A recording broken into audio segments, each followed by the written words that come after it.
Assalamualaikum warahmatullahi wabarakatuh. Kembali lagi di channel Nasihat Kehidupan Misteri.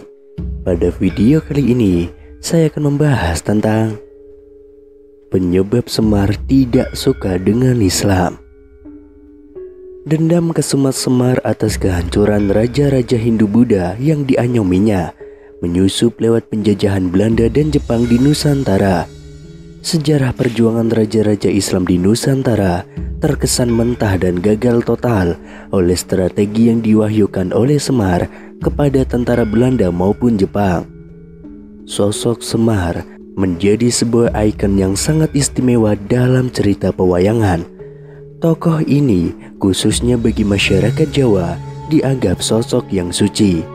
Bahkan tidak sedikit yang mensejajarkan Semar dengan seorang panutan atau nabi. Walaupun Semar hanya dikenal oleh masyarakat Jawa, namun memiliki sejarah yang amat jelas dalam dunia wayang. Dunia wayang mengisahkan bahwa Sang Hyang Wenang berputra satu orang bernama Sang Hyang Tunggal. Sang Hyang Tunggal beristrikan Dewi Rekatawati. Dewi Rekatawati adalah putra Raja Kepiting bernama Rekata.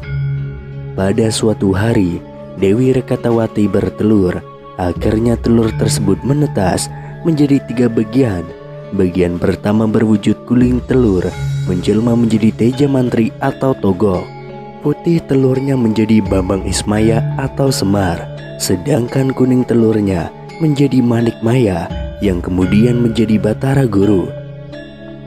Sumber lain mengatakan bahwa asal kejadian Teja Mantri atau Togo, Bambang Ismaya atau Semar, serta Manik Maya atau Batara Guru bukan anak Sang Hyang Tunggal dan Dewi Rekatawati, melainkan anak dari Siti Hawa, manusia pertama di bumi ini.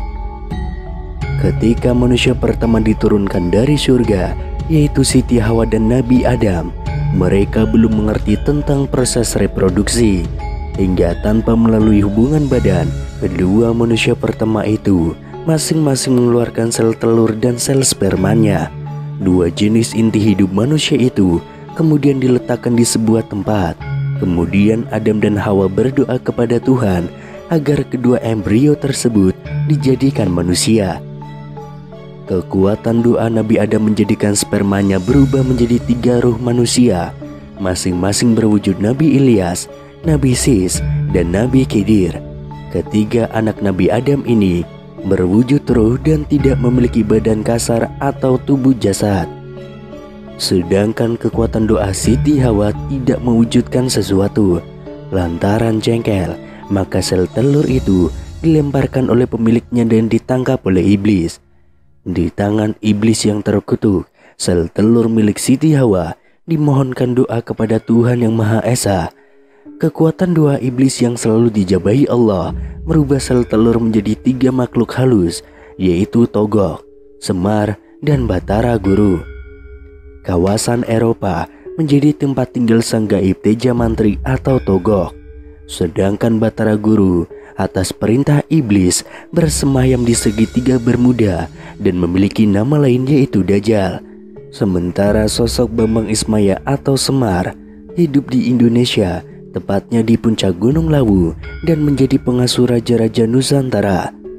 Tentu semua itu atas arahan, suruhan, dan didikan dari tuannya yang mengasuh mereka, yaitu iblis laknatullah. Agama Hindu merupakan sebuah kepercayaan atau agama yang diciptakan oleh Bambang Ismaya atau Semar Badranaya. Sementara itu, Semar bersama dengan Dewi Sekarwati Mara juga menciptakan agama Buddha dan menyebarkannya di bumi Nusantara. Penyebaran dua agama tersebut terjadi pada abad ke-1 Masehi hingga abad ke-12 Masehi.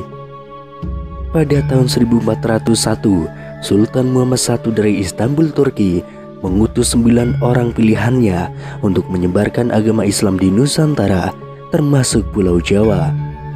Dalam penyebaran agama Islam itu, Syekh Subakir, salah satu nama dari 9 wali gelombang pertama, membawa batu hitam dan dipasangkan di seantero Nusantara. Khusus di tanah Jawa, diletakkan di tengah-tengahnya yaitu di Gunung Tidar. Batu-batu hitam itu dimaksudkan memberikan keamanan dan kelangsungan hidup kaum muslimin di Nusantara ini. Efek dari kekuatan gaib suci yang dimunculkan oleh batu hitam tersebut menimbulkan gejolak yang besar. Mengamuklah para makhluk, jin, setan, dan makhluk halus lainnya. Maka Raja Jin yang diwakili oleh Semar dan Dewi Sekarwati marah, membuat kesepakatan setelah kalah bertarung adu kesaktian melawan Syekh Subakir. Ancaman pun sempat terlontar dari para dedemit. Walaupun kamu sudah mampu meredam amukan kami, kamu dapat mengembangkan agama Islam di tanah Jawa, tapi kodratullah masih tetap berlaku atasku. Ingat itu wahai Syekh Subakir. Apa itu? Kata Syekh Subakir. Aku masih diperbolehkan untuk menggoda manusia, termasuk orang-orang Islam yang imannya masih lemah. Untuk kedua kalinya, Bambang Ismayato Semar Badranaya yang mengaku sebagai pelayan, penganyom sekaligus penasihat spiritual raja-raja Jawa Hindu-Buddha berbenturan dengan spiritual Islam. Kali ini terjadi pada tahun 1476 dan yang menjadi lawan bicaranya adalah Sunan Kalijaga. Runtuhnya kerajaan Majapahit yang menjadi momongannya menjadikan dirinya dan Prabu Brawijaya V melarikan diri ke Gunung Lawu. Hal itu dilakukan oleh Raja Majapahit terakhir itu untuk menghindari peperangan dengan putranya sendiri, yaitu Raden Patah. Menurut seorang Linuih yang tinggal di Sidoarjo, bahwa Ki Semar Badranaya saat bertemu dengan Sunan Kalijaga dengan sukarela mengizinkan rakyat Majapahit untuk memeluk agama Islam, namun disertai catatan tidak dengan paksaan apalagi melalui peperangan. Silahkan anak angger menyebarkan Islam di tanah Jawa, asal jangan melalui paksaan apalagi peperangan, kata Ki Semar Badranaya. Ketokohan Sunan Kalijaga sebagai salah satu dari 9 wali generasi sesudah Syekh Subakir mampu meluluhkan hati Prabu Brawijaya V untuk memeluk Islam sebagai agama barunya.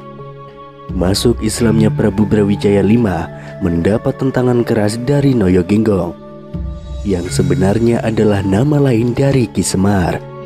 Dengan kasar dan menahan amarah, Semar Badranaya berkata kepada junjungannya Prabu Brawijaya, hamba tidak mau masuk Islam sang Prabu, sebab hamba adalah penguasa, pembesar, atau dahyang tanah Jawa.